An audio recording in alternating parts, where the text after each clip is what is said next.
Logan Stankoven has officially arrived, folks. After being called up, he has put up 3 points, 2 goals in 3 games, and is looking like an absolute stud already for this Dallas Stars team. But just how good is Stanky? How good can he be for the Dallas Stars? And how much of a steal was he back in the 2021 NHL Draft? But make sure you watch till the end for the full breakdown. And of course, hit that subscribe button for more hockey and prospect content just like this all year round. Now, folks, I've been waiting for an excuse to talk about Logan Stankoven, and I think the time has officially come. After he's been called up by Dallas, he has been on an absolute tear to begin his NHL career, and I could not be happier. And we're going to get into just how good he has been, but first, let's talk about today's sponsor in Sleeper Fantasy. Now, as we announced in the last couple of Sleeper videos, we are going to be giving away this signed Chris Chelios Blackhawks jersey, courtesy of Sleeper Fantasy. All you guys got to do to enter this giveaway is go in the description, sign up to Sleeper Fantasy, and on your first deposit, use promo code GRAB, and you'll be officially entered. The contest only goes until March 8th, so you'll want to sign up as quick as possible. And of course, when you sign up, you'll also be able to play with Sleeper Fantasy to make daily NHL and sports picks. If you want to make picks on the Dallas Stars or any NHL team, you can.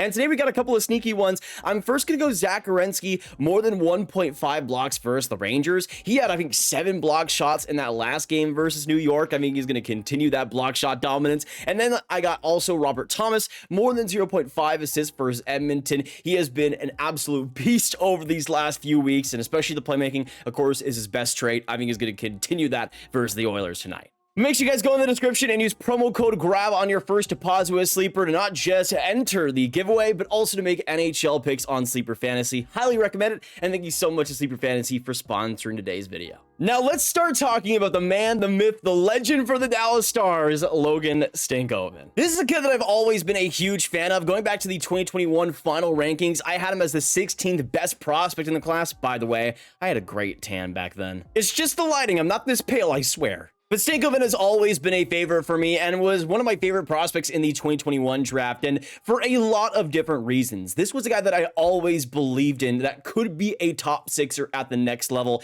and right now he's almost solidified himself as that already at 21 years old. But you can see, of course, just looking at his profile, some of the reasons why he ended up dropping in the 2021 draft. And I think the only reason he dropped was because of his height. At 5'8", 170 pounds, I'm sure there were concerns by NHL teams over that height and how it would translate. But to me, there were no concerns whatsoever. It's one thing to be 5'8" and be this soft, skilled player, but Logan Stankoven was the exact opposite. He is so good at getting under your skin, at being relentless with the puck, and making smart plays in every single direction. He obviously knows his limitations, but that honestly feeds into his game and makes him a better player. Out of any player that was on that shorter side of 5'8" or 5'9", to me, Stankoven had the most NHL game out of almost all of these guys from day one. This was a player that was already playing like a pro, and you could see it. I mean, in 2022, he had 104 points in 59 games with Kamloops. Absolutely insane after his draft year, having 10 points in 6 games,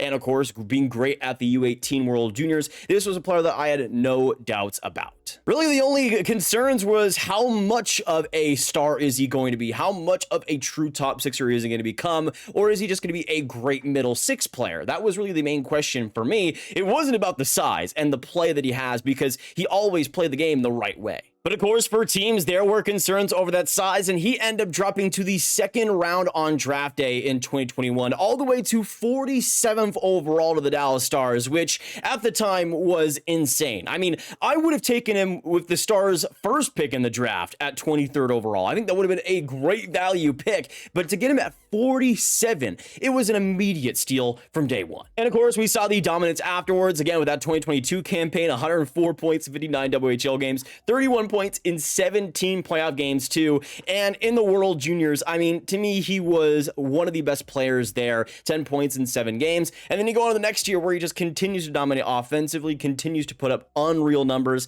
and was really the guy behind Bedard, driving the bus for the Canadians at the World Juniors, and ultimately win the gold medal. And then we go into this season where he played in his first pro campaign, starting in the AHL with the Texas Stars, and he really hit the ground running. I mean, he was immediately one of the better players on the Stars, immediately one of the better players in the AHL, and you can see before he got called up, he had in 47 games, 24 goals, 33 assists for 57 points, and that was all while being at a 20-year-old level. We're going to get into just how dominant Logan Stankoven has been at the NHL level in a minute here, but again, I just wanted to put emphasis on just how good he has been in the AHL. You look at the Texas Stars scoring, and it's dominant. Him and Maverick Bourque have been an unreal duo from the first moment they stepped on the ice together, and they haven't looked back since. You have Stankoven with 57 points in 47 games, and Bourque with 58 points in 50 games. What a scrub. I'm going to go out on a limb and say that Stankoven could have played this entire year with the Stars if he wanted to, if he had the opportunity to.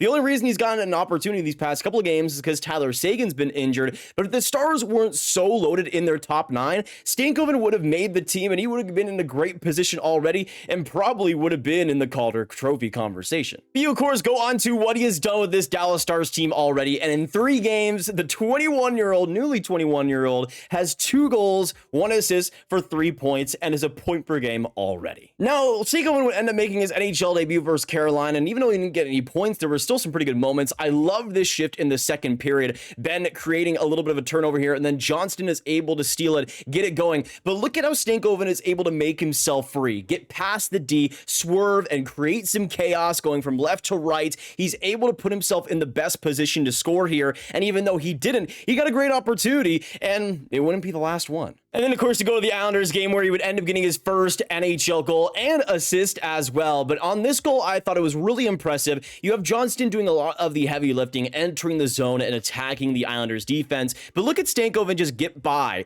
and just kind of slip into the slot quietly, but a great shot, and it's 2-2. That's what Stankoven does best, that ability to kind of just slip into the play, nobody notices, and just make a smart play, make a big play happen, and he definitely did there. The exact same thing happened in this game versus Colorado, and in the first minute of the first period, you can see Stankoven right here along the boards is able to get the puck back, basically just absorbing any pressure from Colorado's defense. Physically, he barely is knocked off his skates. He keeps it going, makes the smart play, and getting the puck deep and cycling it in the zone. And then, of course, you fast forward a little bit, Johnston is able to steal it, make a great smart play there, and then look at Stankoven. He's able to just quietly, around 2 Colorado D, they're glued to Johnston, and this duo is so good at getting separation, getting space, and diverting attention. And you can see Stankoven just being able to slip by right in the slot again, and then he makes it 1-0. I mean, the shot was unreal too. This is just straight sick, man. I also wanted to highlight this play as well. It's 2-1 Colorado, but you can see as the line changes, Stankoven just comes in, and he's able to make a simple pass to Johnston, which springs the 2-on-1. Again, it's those smart plays in Stankoven's games, those little details that you love to see. And then you had this unreal play. Stankoven is able to turn it over here and make a brilliant pass to Jamie Benn, who somehow doesn't score on it. But Stankoven on the Avs dump out attempt is able to create the turnover, put it in front of the net in a perfect position to Benn. And if he had a better teammate, that would have been it. After being so impressed by Logan Stankoven over all of these years, he's somehow found ways to get even smarter, even better, and even more consistent. And what Stankoven has been able to become already for the Stars team is exactly what they needed on this top 9 with Seguin gone. Energy, juice, quickness, smarts. Stankoven is everything you want in a player of his size and more. And what Stankoven has done already is basically guaranteed him to not get out of the lineup. I mean, I don't know how the Stars would be able to justify him not being in the lineup at this point. You'd have to maybe make some tough decisions, but I don't care. Logan Stankoven has already proved to be one of the best players on this team already,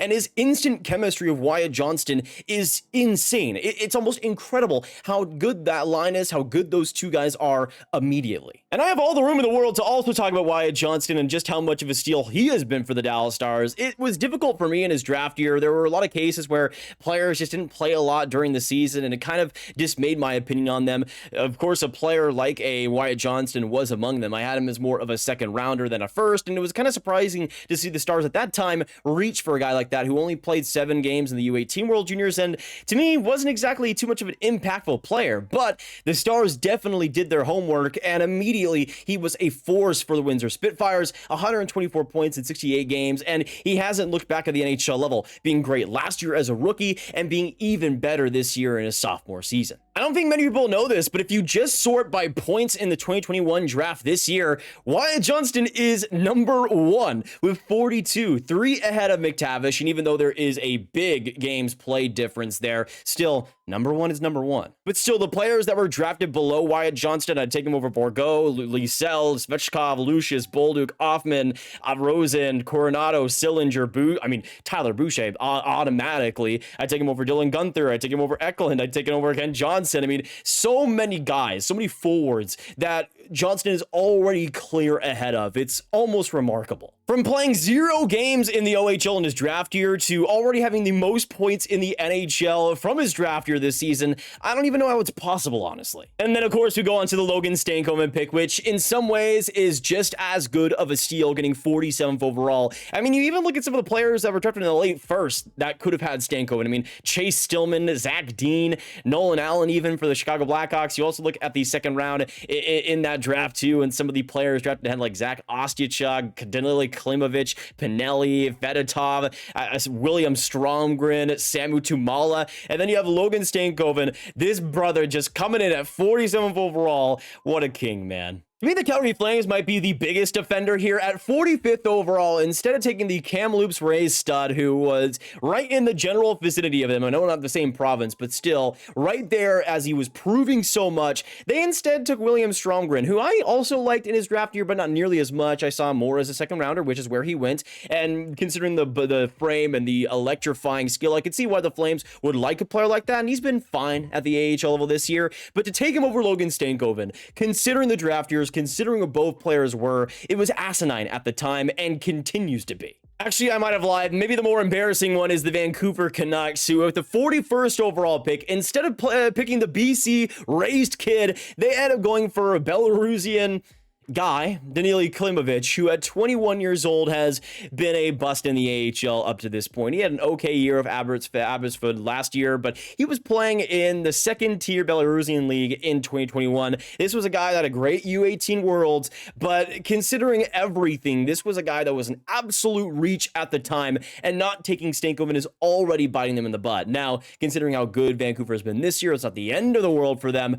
but imagine how good the Canucks' future would be if they had Stankoven as a prospect. Much better. Honestly, in a redraft, it's hard to say that Johnston wouldn't be in the top 5. If you don't think he's been in the top 5, then I just gotta say, watch some more Stars games, because he has been up to that level. And Logan Stankoven, too. I mean, at this rate, he's looking like a top 10 prospect in this draft, even higher than where I ranked him, which I thought I was one of the biggest fans of Stankoven and one of the guys that ranked him the highest out of anyone.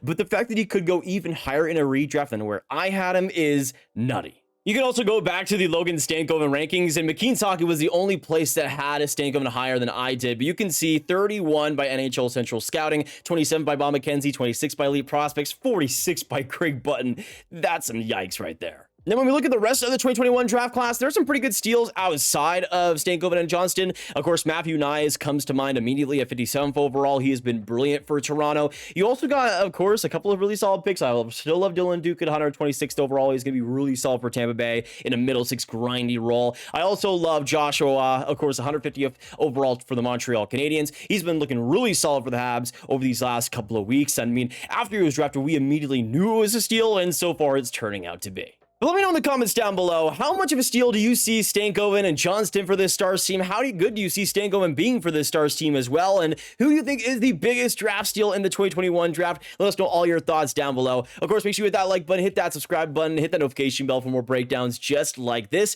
And of course, share the video with all the Stars fans, all the hockey fans you guys know online, and get the stanky hype out to them because they deserve it. And of course, click on this card for all my hockey prospects talk right in one playlist. My name is Nathan, and I will see you in the next one. Have a great stanky day, and I will see ya. Goodbye.